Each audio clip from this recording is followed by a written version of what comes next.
Leadership. It's something that we love to talk about. It's something that we admire, something we aspire to, and something that we often praise. But what about followership? Have you ever even heard that word before? I hadn't before sitting down with my guests today. In this interview, I'm speaking with Richard Langer and Joanne Jung about the often overlooked significance of our call to follow as Christians, whether that be God or other people. Richard serves as professor of biblical and theological studies at Biola University, and Joanne serves as professor of biblical and theological studies at the Talbot School of Theology. They're also co-authors of The Call to Follow, Hearing Jesus in a Culture Obsessed with Leadership from Crossway. Let's get started.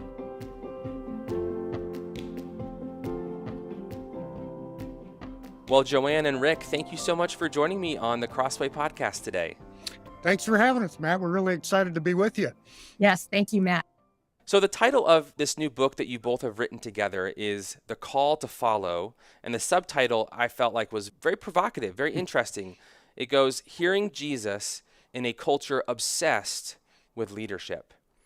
So to start us off, Joanne, I wonder if you could explain why it is that you both say that our culture is obsessed with leadership. Oh, almost everywhere you look, there are leadership podcasts, leadership webinars, leadership books, leadership, even at young ages. We make a comment about a Girl Scout cookie that's stamped with, I am a leader. And we want our children, do we not, to grow up to be leaders. And so it's infiltrated our conversations over our visions for our vision for our children, for our teenagers, college applications. It's everywhere. You know, what aspect of leadership can you fill for our institution, for our organization? Right. So it's everywhere.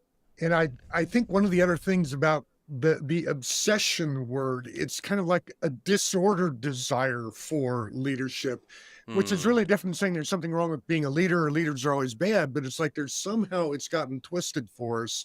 And I think we make the analogy in the book, it's kind of like having an obsession for money. That doesn't mean you're saying money's bad, or it doesn't mean, let's all give up on money. It's saying, oh, somehow this thing that should be good has become problematic because we're somehow viewing it wrong, or the way we value the one thing. This happens a lot in our lives, right? We value one thing too highly, and as a result, we neglect other things or devalue or disregard them.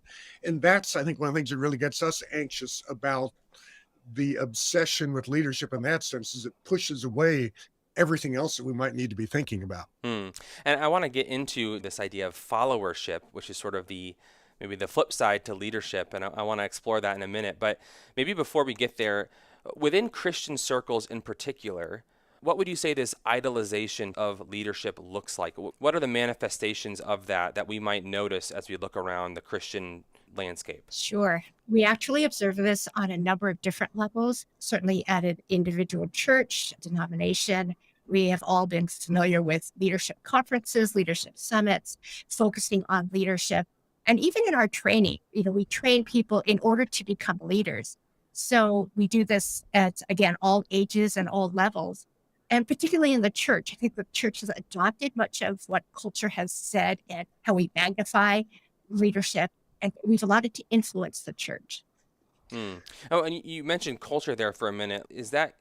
Are you saying that it's the broader prevailing, maybe secular culture, and it's their perception of leadership that is actually influencing the church and not vice versa?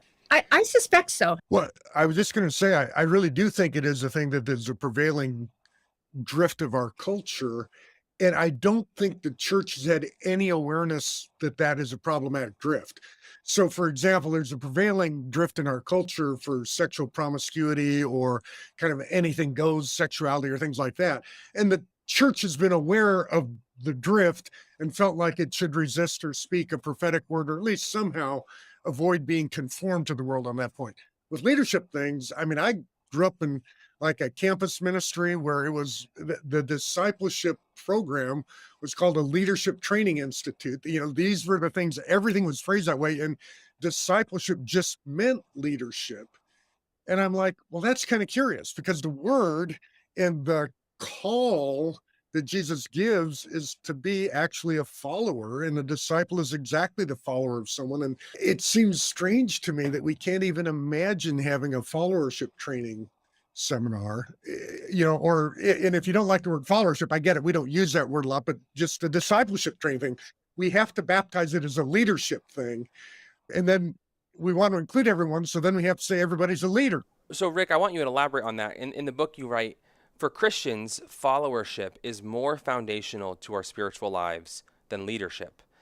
And I confess that I had to stop and think about that for a minute and kind of ask myself, is that true? Because it does kind of push against some of the ways that we just think and talk in our circles. So, two questions. First, that word followership. Did you make up that word? Is that a coined word that you came up with for this book? And second, what do you mean by that? Yeah. So followership is not a word that we coined. If you were to look in the academic circles, you would find a followership, as a topic. If you pick up certain kind of big leadership anthologies, they may actually have a chapter that's entitled that. Robert Kelly is a guy who wrote an article for the Harvard Business Review back in, I guess around 2000, maybe late 1990s, something like that. And he used that term, and others had as well.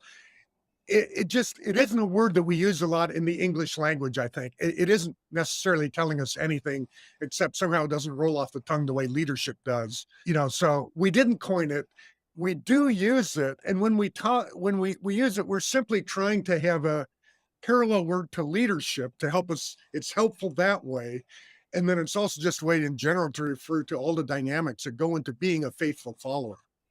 And I think that's part of the challenge is if you don't have a name for the thing, it's hard for you to get an imagination for it.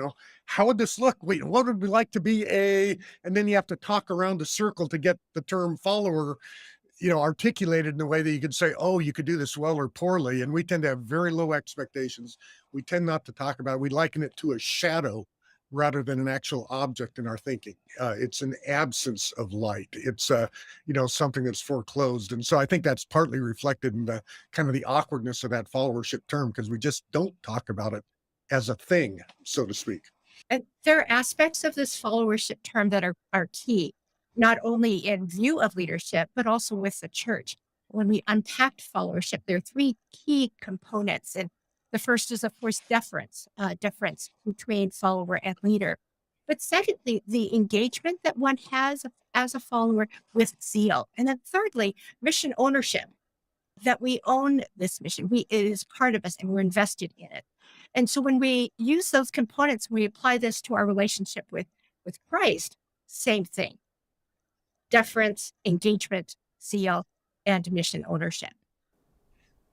So as you two have thought about this topic, followership, in the context of the Christian community, which is kind of what this book is primarily focused on, and you've been developing these ideas, is that happening in a parallel way in kind of the broader secular world that you mentioned in an article written for Harvard Business Review where this term is used? Is there a recovery of the importance of followers in the broader world, or is this something that you feel like is more truly just strictly arising out of your own Christian conviction? So I think on our end, it arose from our Christian convictions.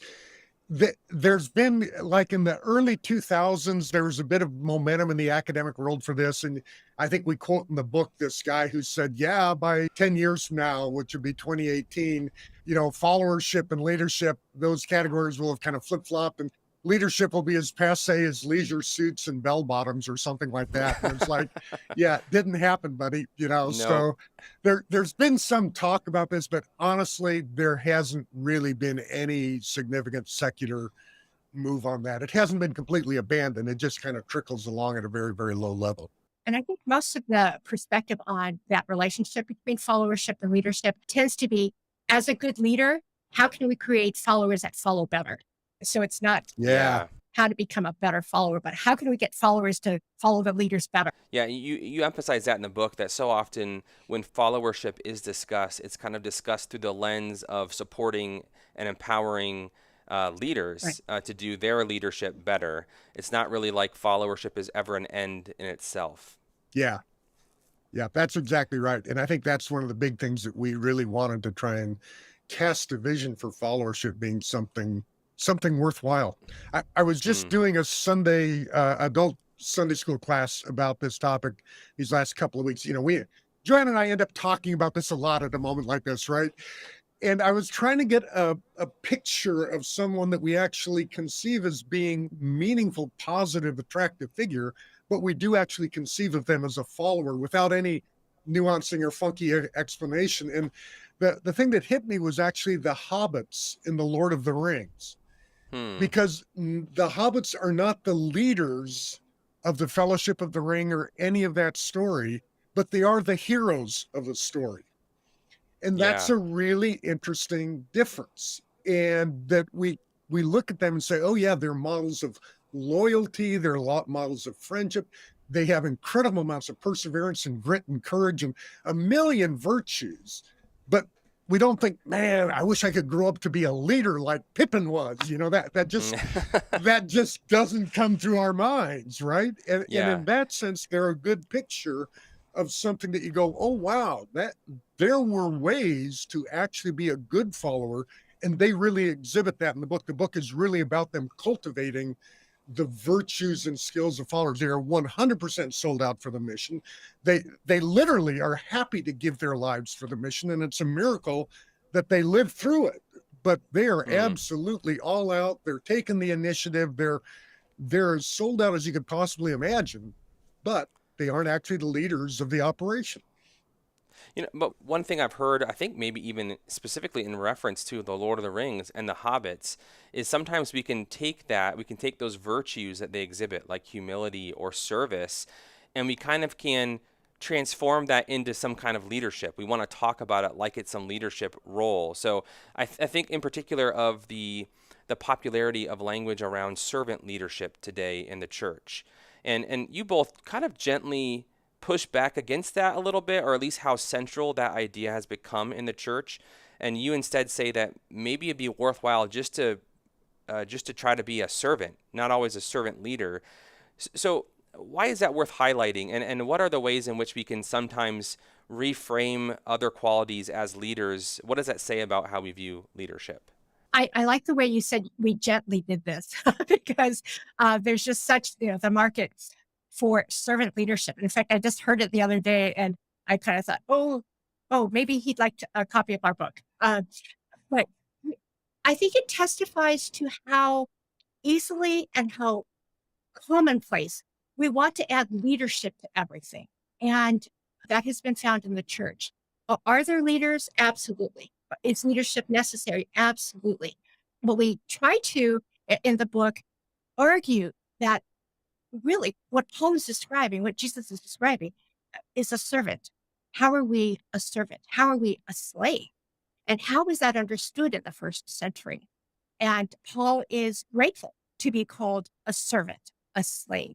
And so we kind of nuance this in terms of, in light of leadership, in light of servant leadership, what is really the point? And I would argue, yes, we have leaders, but we would want them to continue to be excellent followers. We never stop in our leadership roles, whether it's a season or a role. We should never stop being a follower. So how do we cultivate being really good followers? And another thing that hit me, so I had written a chapter for a book on leadership, an organizational leadership book that they wanted a chapter kind of on a biblical theology of leadership or something like that. So I'd done all this and I talked about biblical notions of leadership and talked about servant leadership, steward leadership, and shepherd leadership as these metaphors that come out in scripture and all this. And those are there. And I would actually argue that there's really nothing wrong if you're going to be talking about leadership to talk about servant leadership. I'm okay with it. The weirdest thing was I had written that. I'd been a pastor for 20 years. I'd taught about this and talked about it a million times. I still would read Jesus talking to the disciples when they say, oh, let me sit at your right hand and left hand. And we have this whole discussion about you're not supposed to be like the Gentiles who lord it over other people and all this kind of thing. But you're supposed to be, and I have always read that in my mind somehow, you're supposed to be a servant leader. And you read the passage and it's not saying that.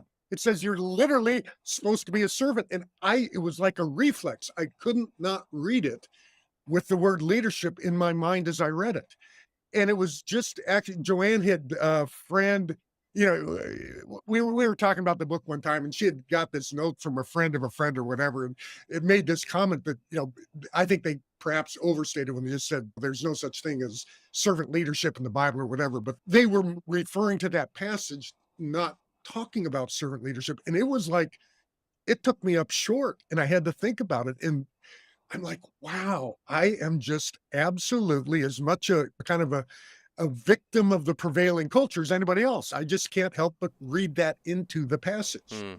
Jesus is saying, this is what I want you to be. And the answer isn't, I want you to be a servant leader. It's literally saying, I want you to be a servant, the kind of person who'd be wiping somebody else's feet, that kind of imagery.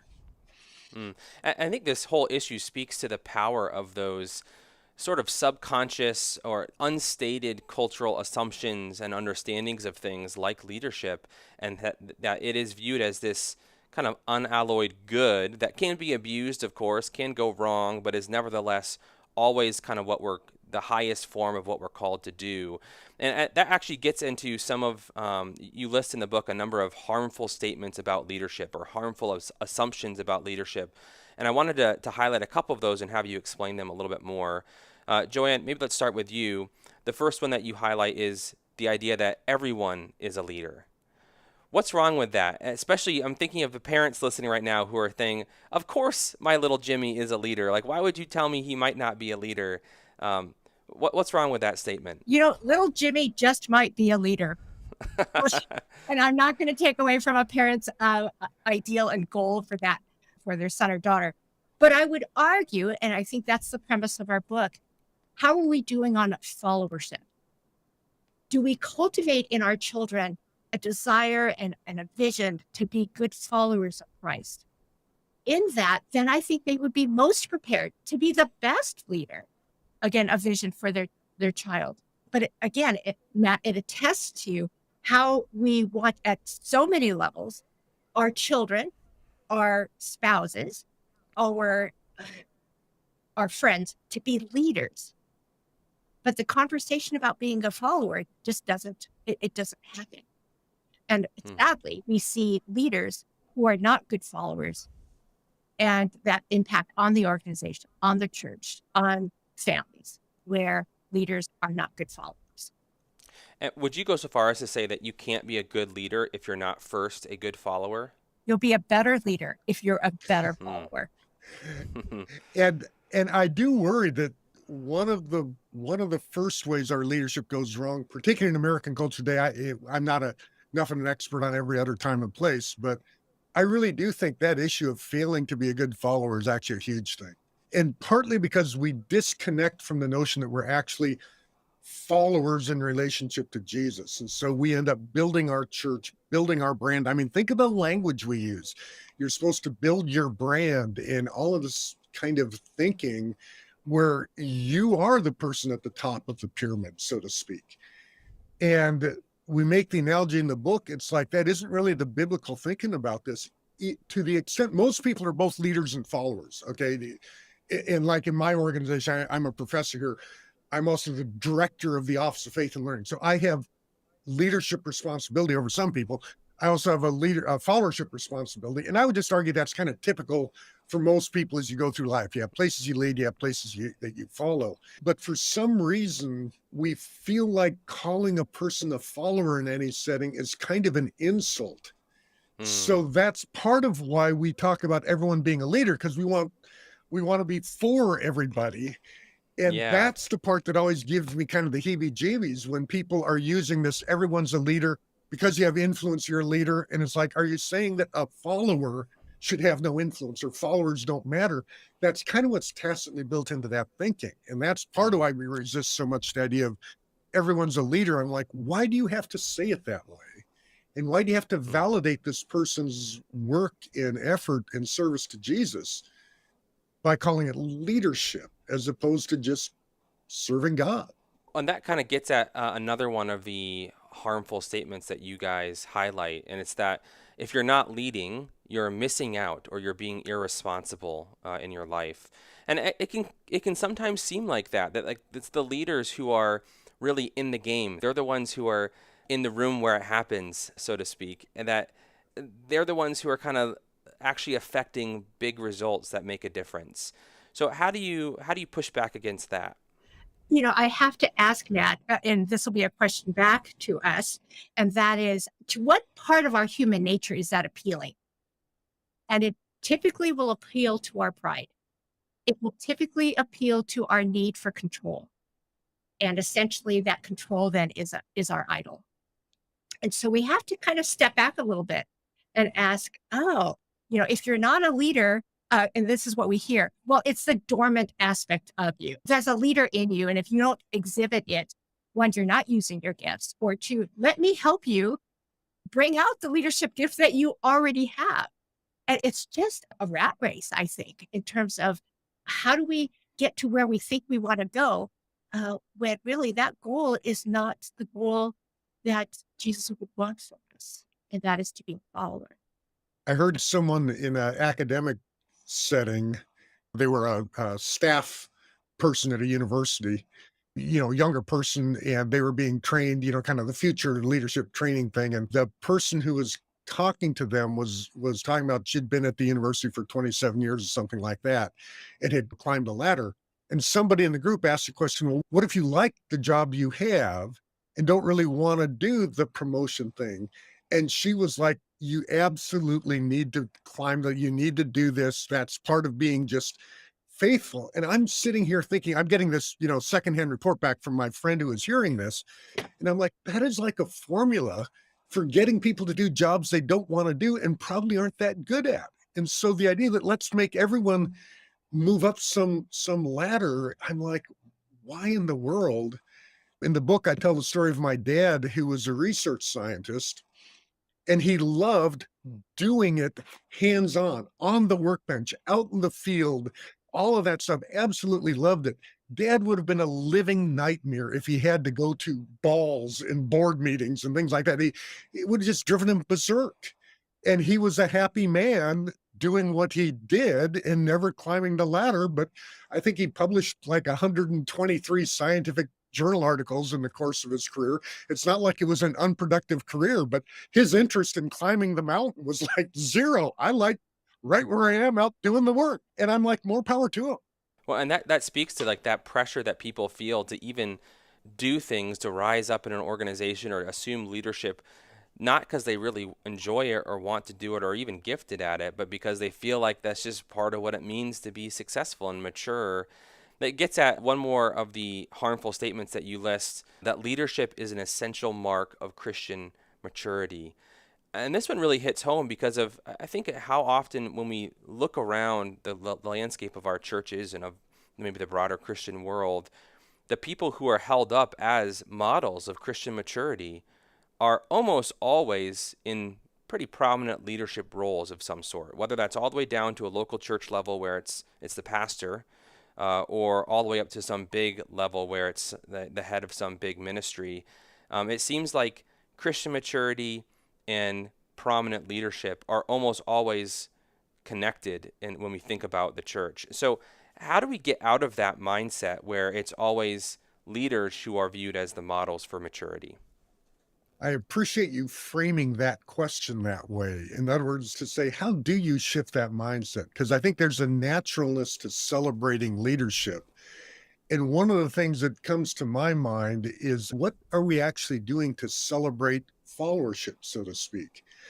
So at our church, the church that I was at for 20 years before I became a professor here at Biola, I was like the senior associate pastor. We had a senior pastor who I worked directly with, and he'd bumped into someone who had done a servant celebration at their church. And we got to talking about that and thought, we need to do a servant celebration, not a leader celebration. So we said, everybody who's served in any ministry of the church, we want to do a special thank you thing. And then we actually gave a servant leadership award. We gave an award to the woman who was a behind the scenes person who kind of ran the kitchen.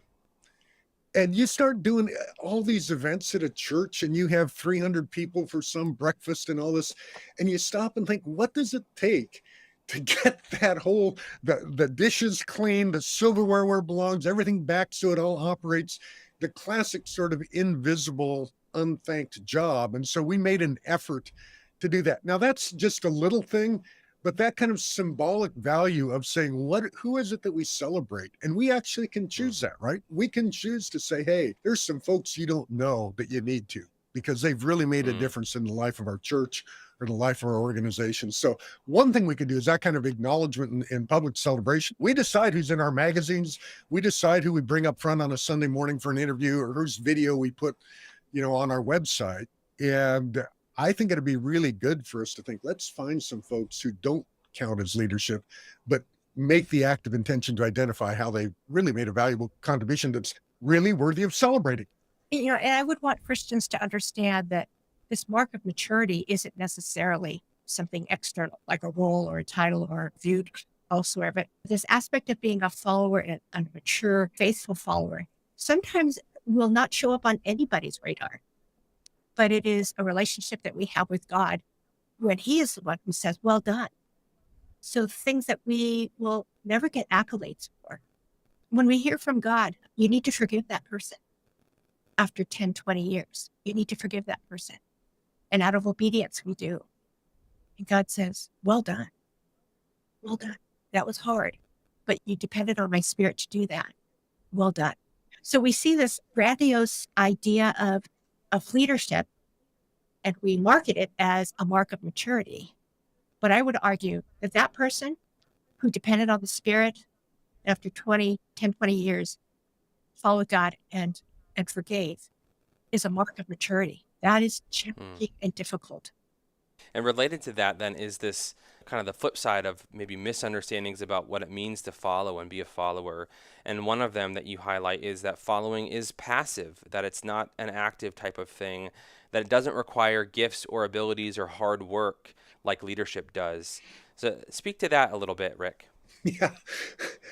I mentioned the Sunday school class I was just doing. So I just did the thing about saying, okay, just give me word association. What do you associate with the word followership or with word following? And surf, lemming, sheep, all these sorts of things, they were just lazy. I mean, they just got their momentum up, and they knew I was talking about following and had written the book on a called vine. That's what I was talking about those 2 weeks in the class.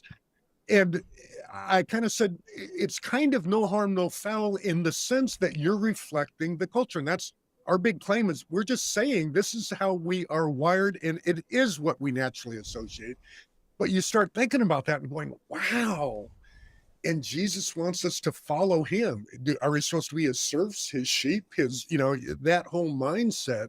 And of course, if you look at, parables about masters and servants and things like that, you don't find these guys you might find them being lazy, but they don't end up well on the end of the story.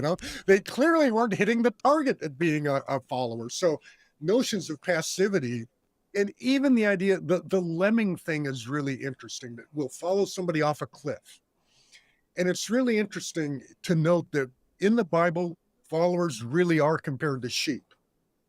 And there's a part of me that just wants to let people just sit with that talk for a while and say, you don't like sheep. Fair enough. I'm just wondering if perhaps you should develop a little bit more of a taste for them, because they seem to be a thing that we are likened to in Scripture. We're the sheep of his pasture. And so could you opt in on that or not? The other thing that's interesting in John 10 is that those sheep aren't just following anybody. That's a big part of that story, right? They're saying, wait a minute, I'm not going to follow that guy. He's a thief and a brigand. He snuck in here. I know the voice of my shepherd. And this is one of my worries about followers in the church today. You see some of the things that have come out recently about churches following leaders that are destructive and abusive and all of this. And I'm saying, guys, you're not being a good sheep. You were not discerning in terms of hearing the voice of your shepherd. So you've gone off and done something, but that doesn't make you a follower. That makes you a failed follower, an unfaithful follower, an undiscerning follower. It's like being a lazy follower, same thing. So this idea of clarity of mission, we know what we're here to do. We know the voice of the master. We do it with enthusiasm. Those are the things that we're looking at. And the whole idea that it's lazy, passive, indifferent, lemming off the cliff, I'm like, yeah, that's not what we're talking about. Yeah, that's such a helpful nuance, Rick, that does feel very timely today when it can feel like our culture is overrun with a lot of bad leaders, examples of bad leadership, and we see then the examples of people who blindly seem to follow these people no matter what they do or say. But that's not what you're talking about here. This isn't total subservience to somebody, a fallen human. This is incisive and wise and a biblical form of followership that ultimately submits to Jesus first and foremost. And there's kind of a watchfulness about it. In other words, you say, I know I'm here following Jesus, and I've committed myself to this church or this leader, or this ministry, or whatever it is, because it certainly seems to be a great vehicle for my following leadership or following Jesus. But I'm doing this to follow Jesus. And if this thing's going off the track, I need to be watchful. I need to be accountable. And it's not going to work for me to pass this off as my leader made me do it. I don't think that's going to be a thing you hear from Jesus. Well done, thou good and faithful servant. You followed your leader off a cliff into destructive behaviors. I'm like, I don't think that's going to be a win. I think this watchfulness, that sense of kind of active ownership of the mission, even if the tactical details are being designed by the ministry that you're working in, the sense of, wait a minute, this has departed from the mission. We should be, as followers on the ground, we're the ones who often see most clearly if higher level policies are being implemented in a way that's really conducive to advancing the kingdom or really destructive. So we've got to be, the ones who are watchful and aware. Yeah. Joanne, I wonder if you could speak to leaders right now who are listening, those who are in leadership positions in a ministry, in an organization, in a secular job. What impact should this understanding of followership have on how they approach their work of leading? Oh, absolutely. First of all, I would charge them to lead well. They need to lead well. We need good leaders. We need good leaders who are great followers.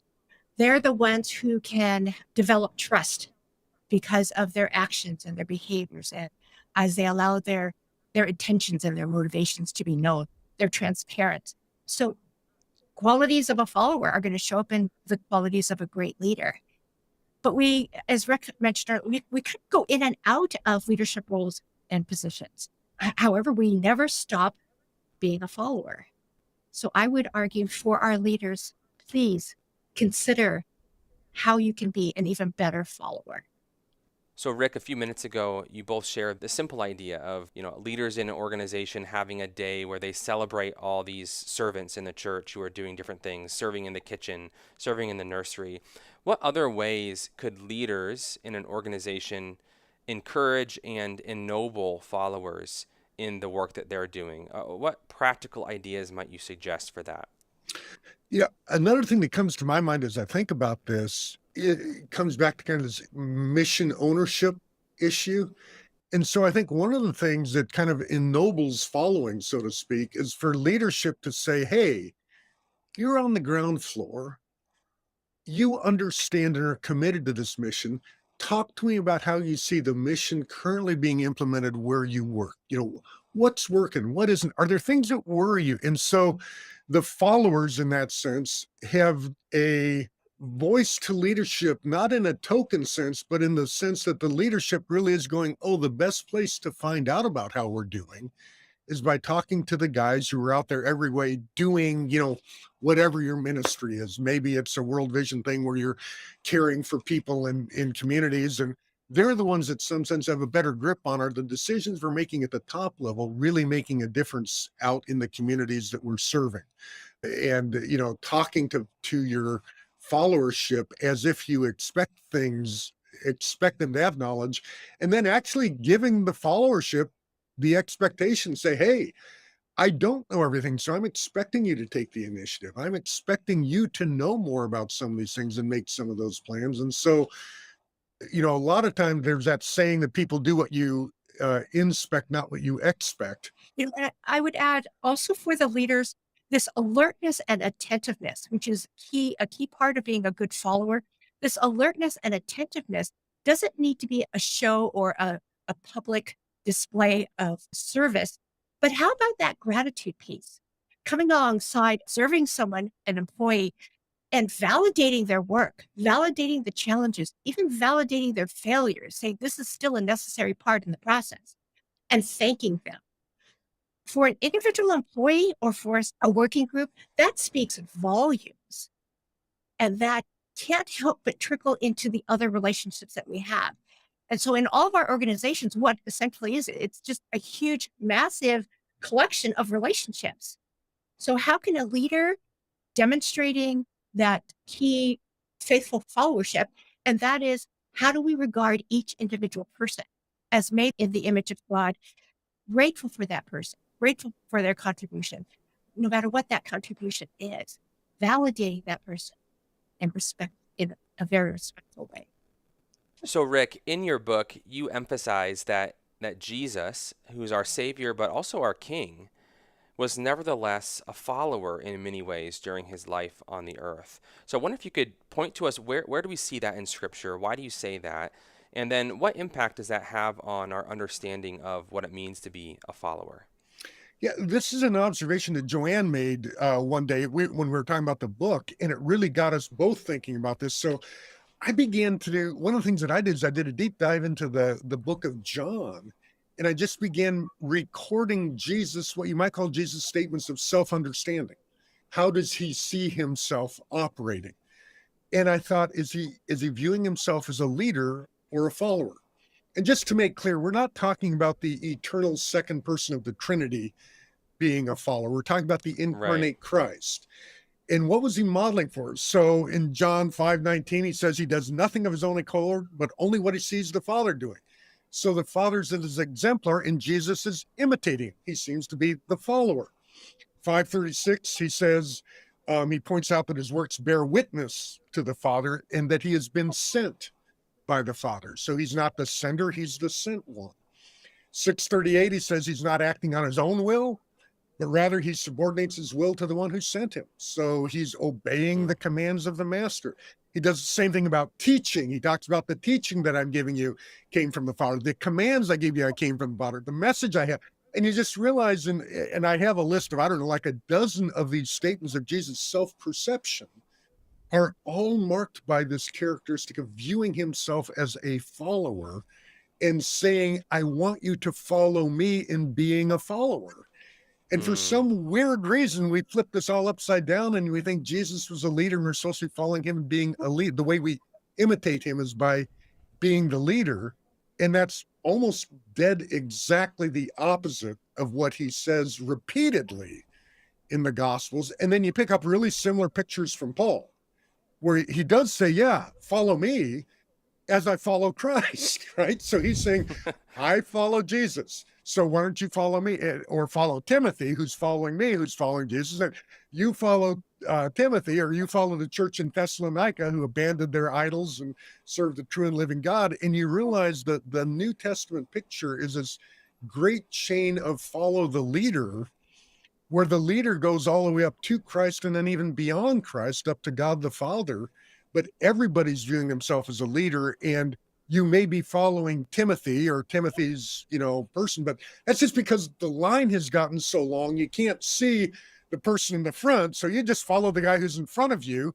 And in that sense, everybody is a leader because someone's behind you, but you're all focused on the idea of I'm a following follower.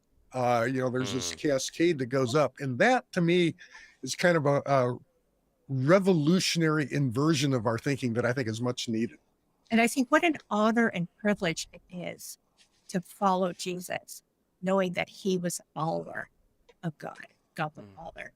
And how could we consider ourselves any less of a follower, knowing that Christ is as he follows God the Father? Well, Joanne and Rick, thank you so much for taking the time today to talk with us about what I think is a very important and timely topic in light of the things that we see going around in the world today and even in the church today. We really appreciate you taking this time. Thanks so much for having us. Thank you.